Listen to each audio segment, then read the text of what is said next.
Okay, well, we'll go ahead and get started. Welcome to the Agile Transformation and USDS Playbook. We're going to be doing some reviews there. Let me make sure my stuff is actually working here. Click that. Ah, there we go. With us, we have Alex Baldwin. Say hey, Alex. Hey, everybody.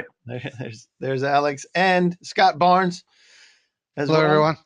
Hey, welcome. And Alex is down in Orlando, and Europe. Where in New York are you, Scott? Manhattan. Manhattan. Nice. Go to Max Brenner's Chocolate by the Bald Man. Right. Great place. Hey, we want to welcome everybody. We have a ton of folks that are registered for this to be here today from various agencies. I think I counted it. It's like 28 different agencies that are signed up for this. So this is truly an interagency briefing. So we're glad that you all joined us today. If we missed you, it's because I didn't see it and want to make sure that we welcome everybody. We have folks here that said this will be the best briefing ever. Kevin from HHS, if we establish a more clear understanding and relationship between IT governance requirements and agile transformation. Wow, that's a lot to do in one session, but I'm sure that we can address those things over time for you, Kevin. Lorinda from NTT, if I could use this information, I'll be learning to apply to my projects. Absolutely. Joseph from Department of Transportation, Volpe. We appreciate your folks up there at Volpe. I learned more about agile programming. William says the best briefing ever is if he just gets briefing slides. How about that? Guess what? We have those for you. So they're actually as part of this. So Will from the Air Force, it covered the various risks associated with new agile contracting methods. Love it. Love it. Tony with MSPB. We plan to modernize our systems, and agile transformation will play a role in that execution. Love that too. How about that, Alex? You got to love those, right? Mm-hmm. So, session agenda today, we will give you a little bit of overview of C Prime, some of the briefing controls, the initiatives and regulations that are coming down on everybody's head. We'll do a quick review of the State Department case study. We'll talk about yours as well and the key issues you're facing in your agency. We'll have Q&A throughout this and recommended action steps and procurement options and additional resources for you moving forward to help you get there. Some of the briefing controls, real quick. If you like my Navy suck up outfit and you want to make me larger, you can do that, and the rest of us as well. You can just drag this. It may be above or below or on the sides, but you drag that little bar and you can make it bigger, or you can make us disappear altogether if you want to. But you can also open the panel on the right-hand side because there are handouts that are there, and those handouts include the memoranda that we're going to be talking about, primarily M1722, the briefing presentation, so you can take notes or keep it forever, whatever you'd like, and USDS report to Congress, which is a great report on understanding the new iterative processes that are being driven through the agencies. Follow-up documents will be sent via an email. We'll talk about that a little bit later as well. If you'd like to engage during this, and we really love the engagement, so if you can raise your hand, you can chat a question. You can also, if you dialed in by phone, real quick, if you dialed in by phone, make sure you enter your audio pin because we can't unmute you for that dialogue unless you have that entered.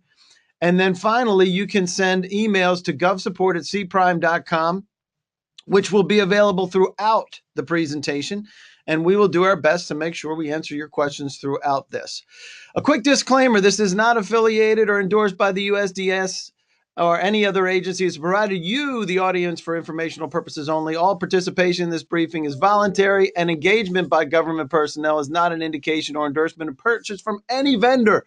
We say that so that we can have a clear dialogue and we can just talk. So, Alex, tell us a little bit about C Prime, what you have done in the past, and what you guys are up to in the government these days. Sure, happy to help. Hi, everybody. Again, this is Alex Baldwin. I'm typically based out of DC, but conveniently located in Florida this week. Had to get out of the snowstorm and run away for a few days.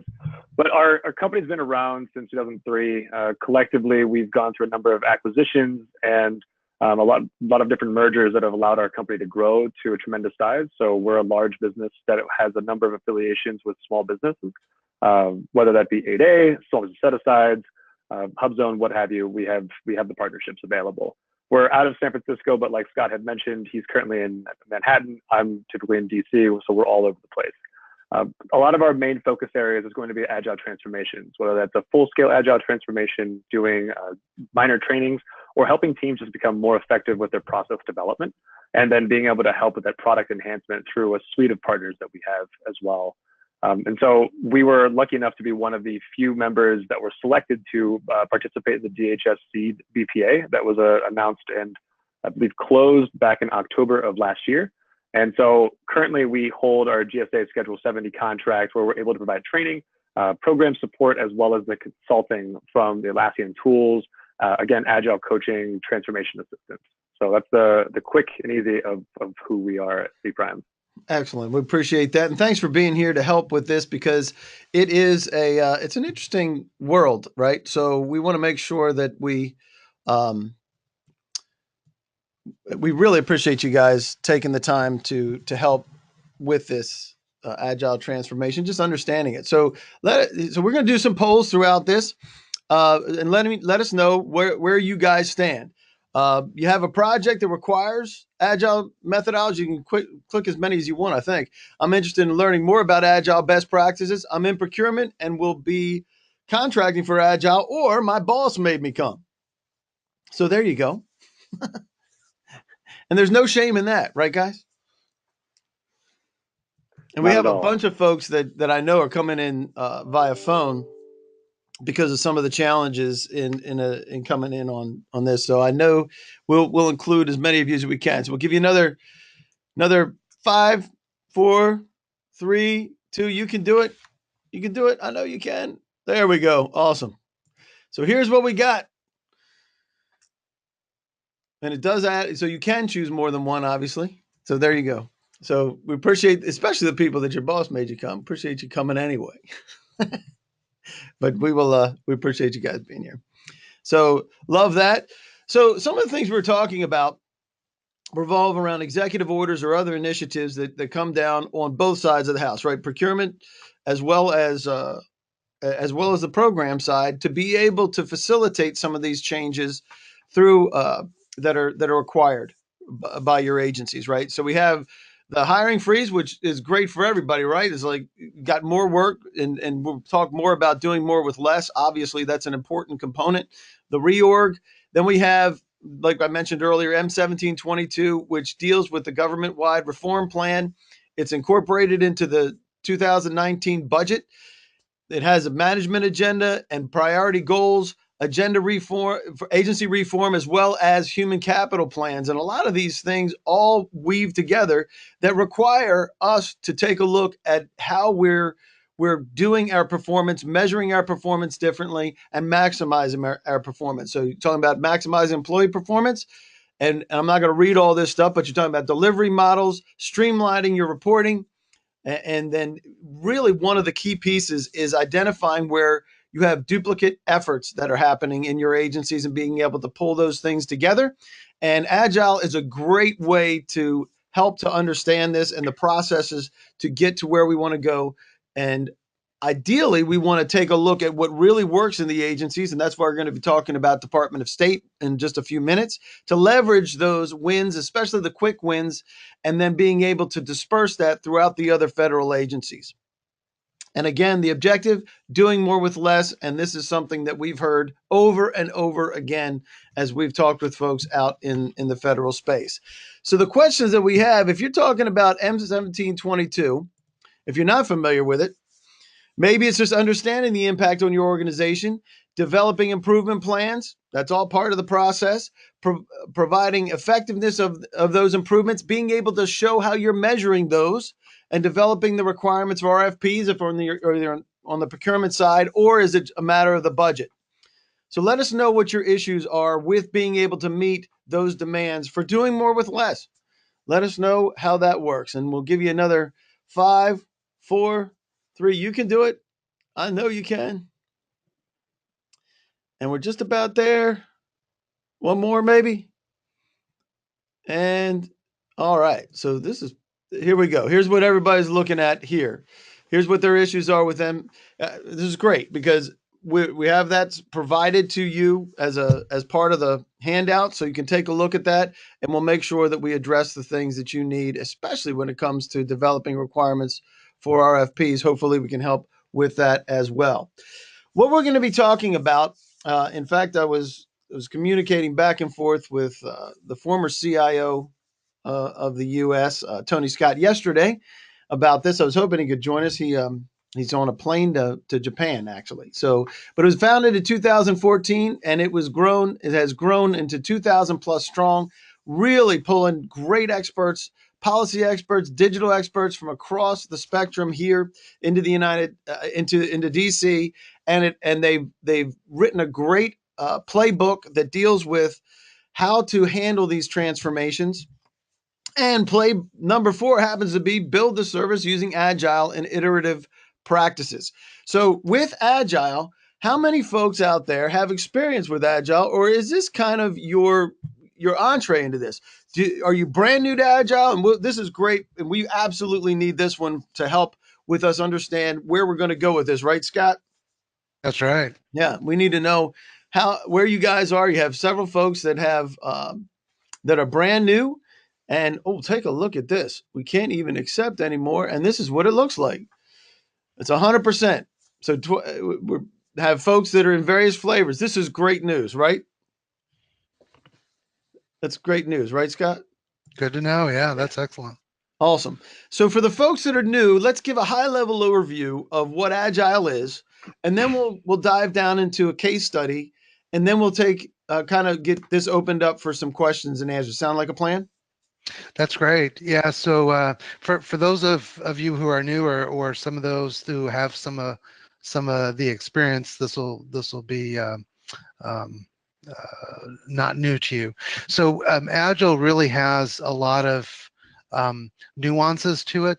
At the end of the day, the what Agile tries to accomplish, an Agile approach, an Agile mindset tries to accomplish, is more communication, which increases quality, faster return on your investment. So in particular, shorter feedback loops, right? So the waterfall days of not getting feedback until 6 months later really don't work.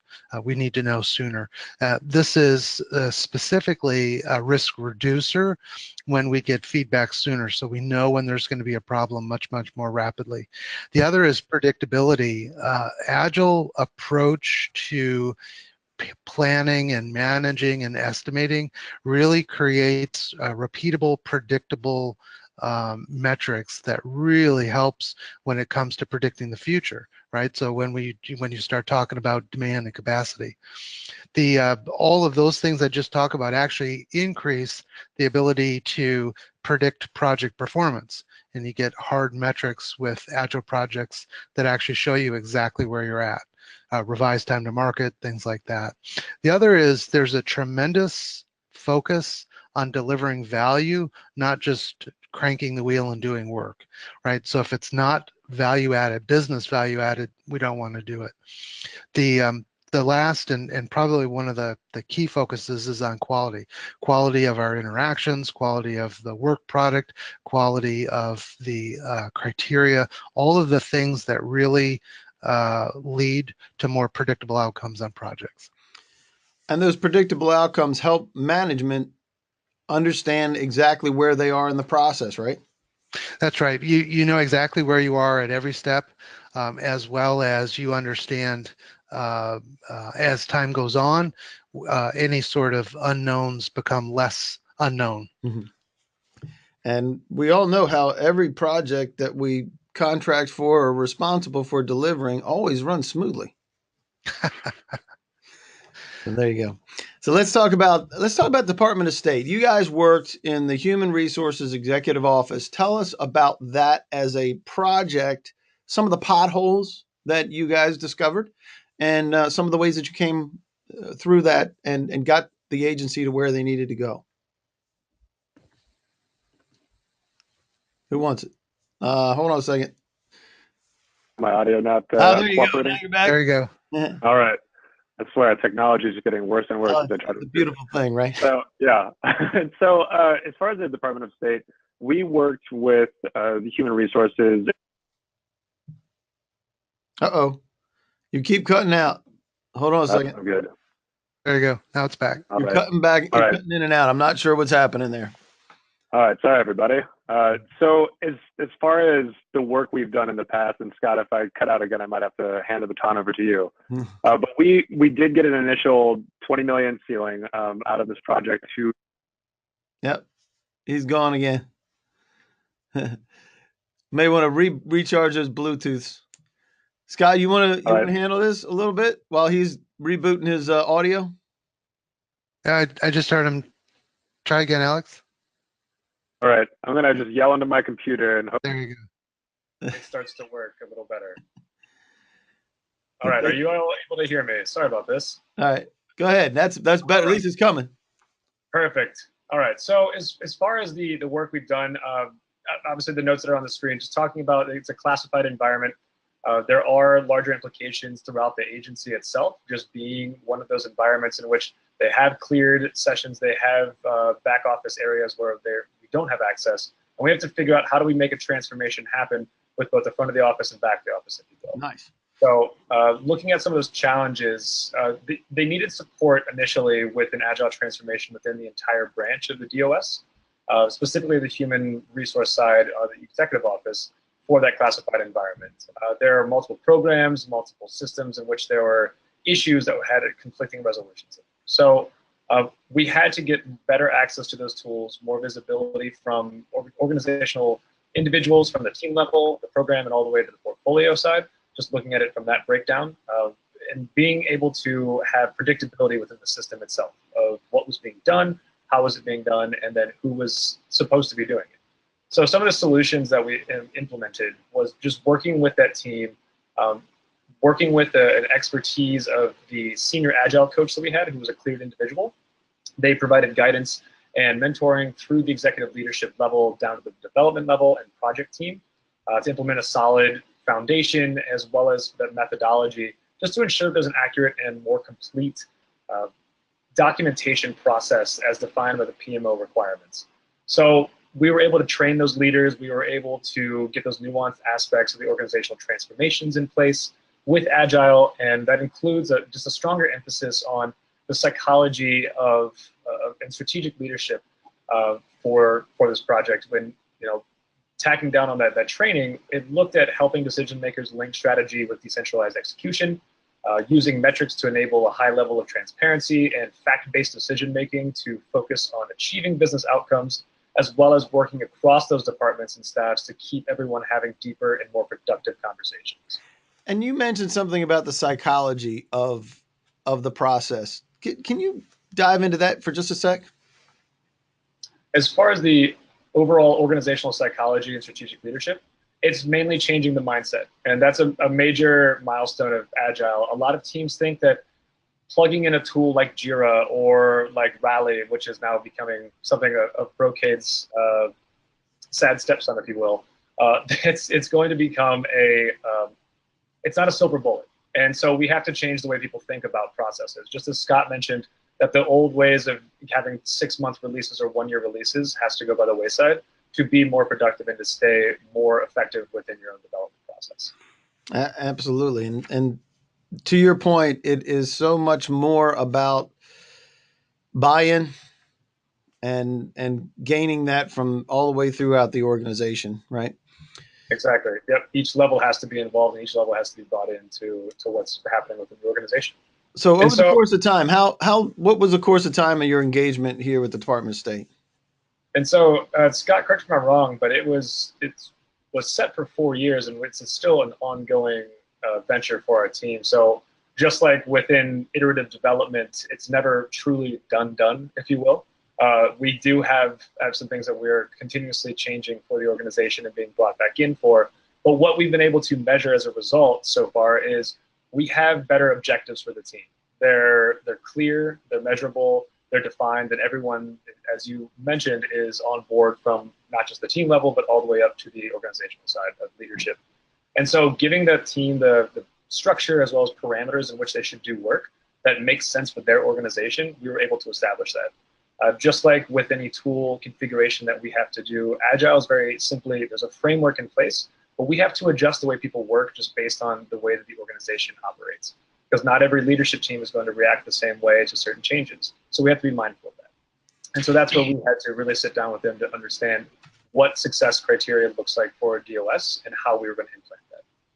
One of the other key results is we call it coaching the coach. And so we always make sure that we are replacing ourselves. So in this case, we have people who now are capable of doing the kind of work that we do, right? So they're coaching, but they're internal to the agency, and that's their day-to-day now, is really keeping the changes going. And isn't that one of the biggest parts? Because you want to get and offload that to. It's train the trainers, train the coach, whatever it happens to be, so that you can get That's that right. offloaded into the agency, so that it really becomes part of the DNA of that organization, right? That's right. The new habits, the new approaches, the new way of doing things becomes the new operating system for the agency. Absolutely. And great work there at Department of State. The beautiful thing is this also gets you to the place where you have the ability to illustrate your quick wins, and wins are awesome, especially the quick wins, because then you do get that buy-in throughout the agency to say, hey, what we actually did really worked. And next thing you know, you have the ability to drive that through the organization, really get buy-in to get through those duplicative efforts and pull those pieces together to slice and dice them and leverage those wins and expertise throughout the agency. You mentioned you started on the HR side, and it moves out through other places because they see the success in one area, and then you start to implement those in others, right? Exactly. All right. And again, doing more with less. It's a beautiful thing. All right. So we're going to get to some questions in just a minute. But before we do that, what is your biggest challenge with Agile? Is it getting buy-in from the top? Is it getting buy-in throughout the organization? Is it training? Is it vendor quals and certs if you're on the procurement side, or is it something else? Please contact me, because if there's something specific that you want to address, we can do that too, and you can raise your hand in just a minute.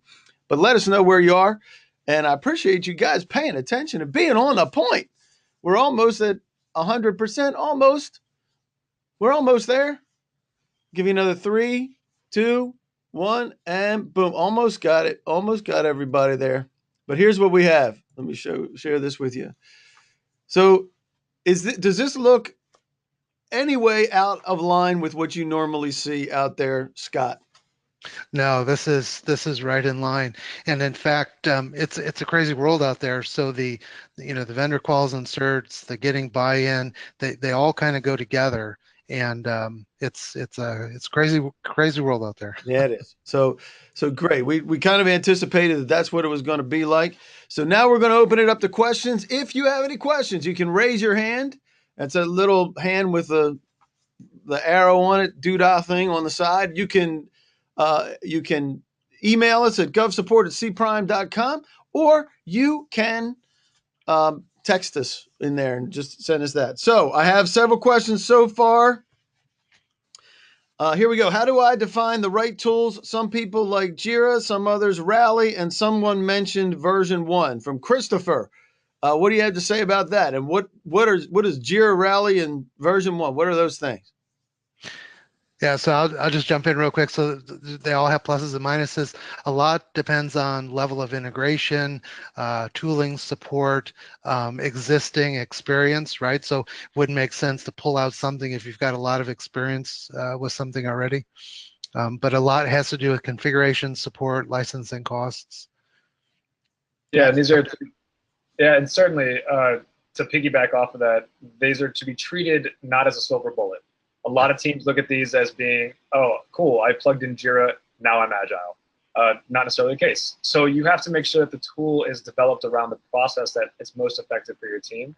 And so that's getting the right workflows in there. And as Scott mentioned, if there's something that's working internally and just needs to be tweaked, do that. Don't spend extra effort on building a new tool unless you have to. So there's certainly ways around having to just purchase new tools and setting your team back a little further, because we know that procurement in the public sector is not a quick and easy process. And it's definitely a bit arduous at times. It can be an arduous process. Darren's asking, can you help with the POC checklist? So proof of concept, I believe that's what that means, proof of concept checklist? It's a checklist for Agile. If you look through some of the deliverables, especially GSA has the ability to do like pilots and proof Right. of concepts, so that being able to help with that, I would assume that you guys have the ability to go through it line by line and help inject whatever they need, right? That's right. And typically that's one of the first things that you roll out is exactly that, a proof of concept. It may be a team or a larger program before you ramp it up through the whole organization or the whole agency. Okay, and Christina, let me put my spectacles on for this one. My Agile developers are using Agile as an excuse for poor quality because we can fix it later. Woo. Oh, well, stop. uh, yeah, so unfortunately, um, so Agile does two things really, really well. One is it sort of surfaces problems, right? So it's clear that they're um, uh, gaming the system, right? We don't want that. But what it does really well is shows you that you have that problem. That problem may have existed before, but Agile just does a really good job of exposing it, and so that then becomes opportunity for improvement. And definitely, uh, um, it's about learning new muscle memory and making sure that there's team accountability around things like quality, of course. And there isn't, like I think you said it, Alex, is there's no silver bullet, and as a result of that, and you're also in the construct of reframing the mindset. And since there isn't like a silver bullet to reframe a mindset, you will have issues where people. The objective is to not drive at 1,000 miles per hour without checks and balances, right? So that's all Exactly. part of the process too. How does agile contracting affect and interact with the traditional FAR-based procurements? Great question. That comes from Will. Will, hang on a second. Let me see if I can get a little bit more. You're in on the phone, and let me see if I can unmute you, Will. Will Roberts, you there? I don't know if you have your. Yes, sir. Can you All hear right. me? Yeah, Will. Oh, hi. Who are you with, Will? I'm with the Air Force District of Washington, Excellent. contracting Well, officer. so you're asking questions about agile contracting. So are you on the contracting side then? Yes, sir. I'm a contracting officer. We do a lot of contracts that center on artificial intelligence capabilities. So, we're trying to find quicker approaches, whether that's FAR-based or OTAs. So I'm trying to find out more about this agile transformation, how it fits into the acquisition process. Yeah. So luckily, the Air Force really has some good experience, actually, Air Force procurement in particular. Will, are you familiar with Sandia National Labs? I'm not. So a lot of work out there, specifically with Air Force programs, and had a buyer once say that she couldn't imagine doing this any other way than Agile. So the Air Force and FAR specifically has two different approaches. So one's Agile focused and one's more traditional focused. And so the steps and the path and the procedures are actually already in place. The biggest thing from a procurement perspective is it feels wrong going into it, right? It feels like there aren't checks and balances, but in reality, there's actually more checks and balances. Things like EBV are being implemented, where you're actually getting actual value delivered as part of the procurement process, in much smaller chunks, so you're able to realize value sooner, especially from the arena that you're talking in. Being able to realize value much sooner and much more rapidly is absolutely critical. So it does involve some changes in approach. There may be some budgetary guidelines, and then you will increment as you're um, applying the spend to the actual delivery. And what was the name of that initiative, sir? Well, there's several, but Sandia National Labs is one of the 17 Department of Energy labs that does a lot of work with the Air Force, and there are some particularly large programs that have some documented things to say about Air Force procurement, and specifically from the buyer's perspective, which is rarely really talked about, some of their experience and some of the challenges, and then now some of the successes, and why that is heavily leveraged at the labs. Is it possible we can make that connection with Will and the buyer that you know? Well, actually, probably the chief principal investigator out there, Alfred Lorber, would be a great person to connect with, because he is actually tied directly to all the programs, the various programs there. Does that help, Will? That helps. Thank you very much. And how do you spell his last name, sir? I'm sorry.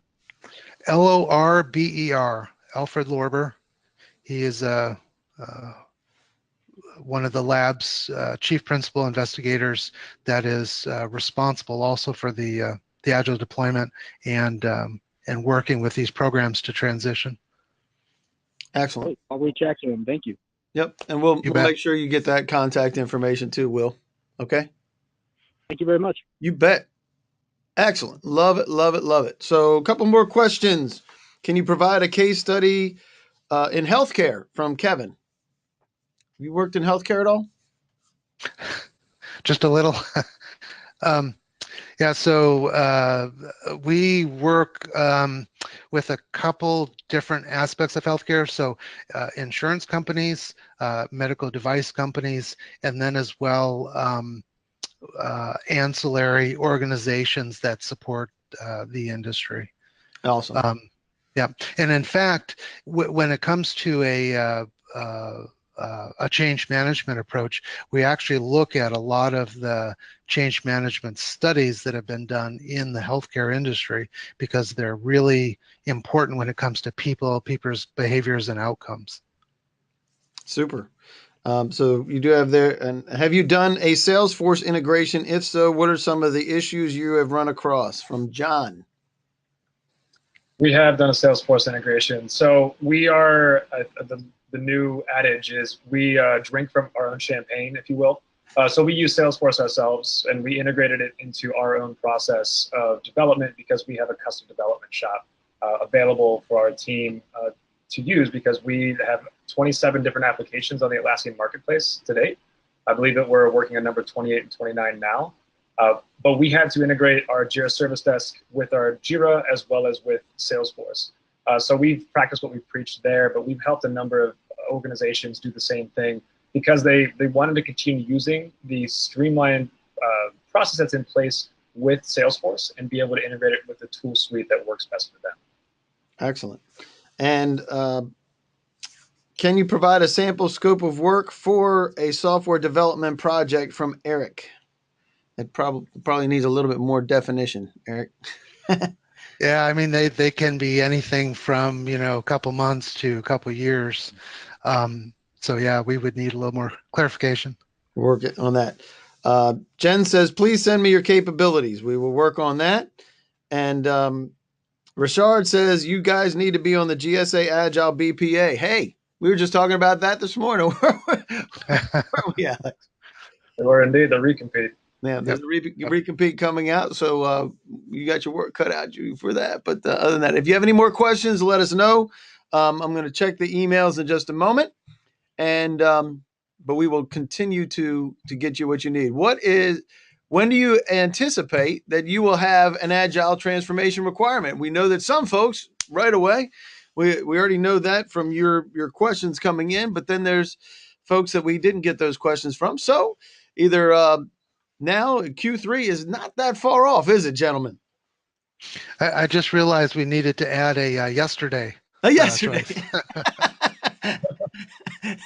That's right. Yep. It should, woulda, coulda, shoulda already, right? So, all right, another 5 seconds. You could do it. I know you can. And it's okay if you're not sure. That's all right too. 4, 3, 2, 1, and boom. Here's where we are. Half folks are immediately. And then some in 2020. So fantastic. Well, we appreciate you letting us know about that. And with that, we have some questions. You did have some questions regarding the FAR, but here's some of the procurement ways that they can get to you guys. You mentioned this earlier, Alex, that you are a large business, so you do a lot of teaming with folks. You're also on the DHS Seed. What is Seed? What does that stand for?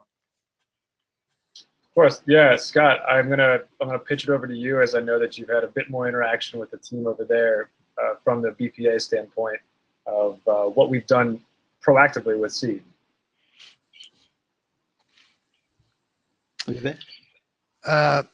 Yeah, so sorry. This is services for enabling agile delivery. Basically, it's an open contract for agile in some specific areas. It is a little challenging, this specific BPA, but we're working on others that'll make it a little bit more easy to work through. But the intent of these is to make it easy to procure from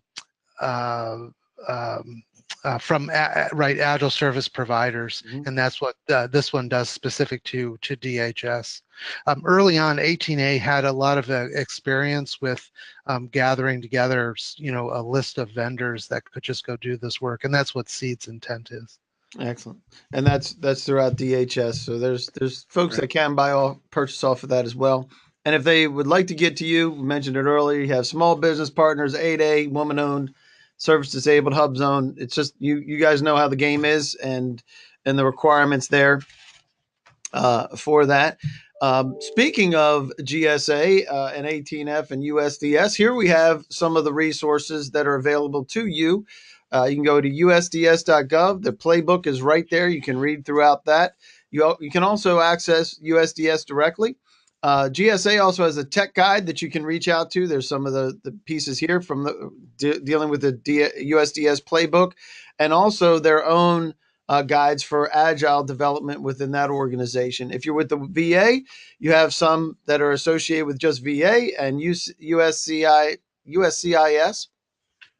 as well as Department of Education. There's resources that are out there. And if you have any questions from a different agency, we may have some additional information that we can get to you. As far as information that will be coming, you'll get a recap of this next week, along with a video presentation if you didn't get a chance to be able to view it. If you want to suggest that it get nominated for an Oscar, that's okay too.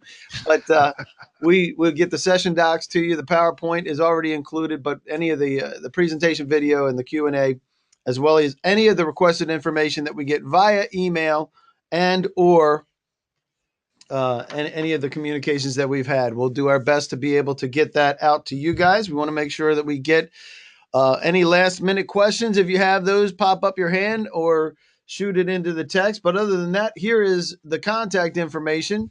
And Will, you may want to just reach out to scott.barnes@cprime.com to make sure that he can get you the contact information that you needed from the lab. And other than that, let's see. Do we have any additional questions? Let me check the email. I heard it dinging. Let's see if we can find any more. Hold on a second. My other computer went to sleep. Let's see. Okay. Can you provide a case study from DOD? Alex is asking for. Do you have any case studies that you have for DOD at all? Well, obviously you have the one from the labs, right? Well, right. So we've got some more specific examples in the R&D space, in defense, as well as national security. Yep. Excellent. So we can do that. And I think we've got all of them answered, gentlemen. I think we did the job and we're coming up. We're absolutely on time. So, Alex, you're enjoying yourself down in Miami. And as I mentioned earlier, I have my my flight reservation right here. I'm an A list too, by the way. You're headed in the right direction. I'm heading the right direction. If I can get to the airport, but we do have a 4-wheel drive Suburban, so unless they cancel it, I am going. So I'm jealous, but I'm not. I'm only going to be jealous for a couple more hours. Perfect. So if you need to reach out to Alex, there's his contact info. Thanks for joining us, Alex. It's always great to see you. Thanks for having me. Yeah, man. And Dennis, Scott, great to meet Thank you. And enjoy the blustery weather of New York. Always. Yep. Thank you very much. Thank you, everyone, for attending. Thanks, guys. If you need anything else, please reach out to whoever you need to. But we appreciate you being here. And if you're in the DC area, enjoy the whiteness for a little while. And otherwise, I'm escaping this popsicle stand. All right, guys. Thanks.